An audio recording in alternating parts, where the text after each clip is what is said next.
Hi guys, இன்றைக்கி நம்ம நம்மளோட கார்டன் விசிட் தான் பார்க்க போகிறோம். நம்ம தோட்டத்தில் வந்த காய்கறிகள் ஆர்கானிக், ஃபுல்லாமே ஆர்கானிக் அப்படின்னு எல்லோரும் சொல்லுவாங்க. பட் அது ஆர்கானிக்கா அப்படின்றது தெரியாது.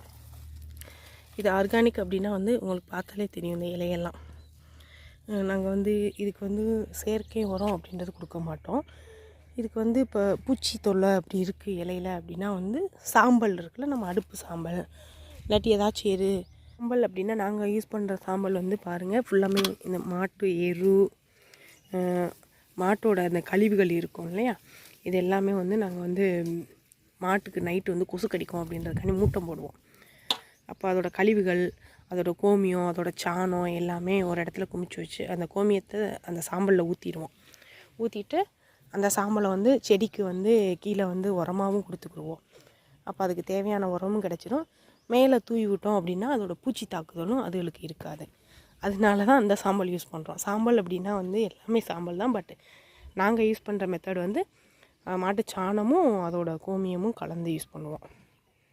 இந்த சைடு சுரக்காய் ஃபுல்லாமே நாங்கள் வீட்டுக்காக ஆர்கானிக்காக போட்டு எடுத்துக்கிடுவோம். கொஞ்சமாக எங்களுக்கு மகசூல் வந்தாலும் போதும் அப்படின்ற மாதிரி. இது சுரக்காய். இப்போ தான் பூசணிக்காய் பிஞ்சாக இருக்குது. இப்போ தான் கொஞ்சம் கொஞ்சமாக போட்டு எடுத்துகிட்ருக்கோம்.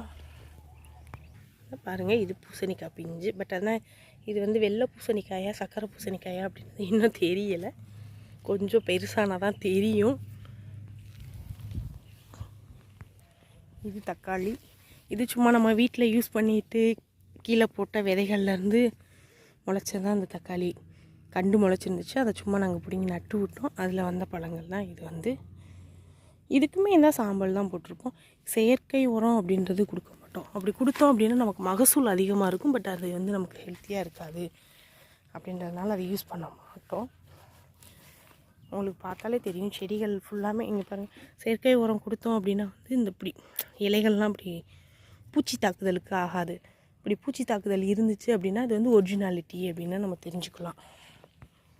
இது மொச்சக்காய். மொச்சக்காய் இப்போ தான் பிஞ்சு விடுது. பட் அதனாலும் பூச்சி விழுந்து அந்த பருப்பு வைக்கவே விட மாட்டுது, சாப்பிட்றது பூச்சிகள். இதுக்குமே சாம்பல் போட்டுகிட்டே தான் இருக்கும். பட் இருந்தாலும் இதுக்கு பூச்சியோட தாக்குதல் ரொம்ப இருக்குது. அதனால் அதோட மகசூல் எடுக்க முடியலை.